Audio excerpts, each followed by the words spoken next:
Papan tanda amaran berkaitan amalan seks songsang sesama lelaki memang sengaja dipasang di beberapa lokasi strategik di Terengganu.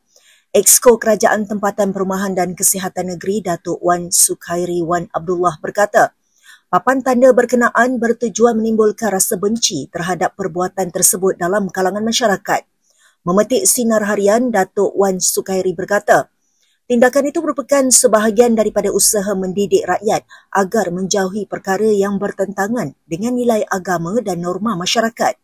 Katanya lagi pemasangan papan tanda tersebut memberi peringatan berterusan kepada orang ramai, terutamanya di kawasan yang menjadi tumpuan golongan muda termasuk institusi pengajian tinggi.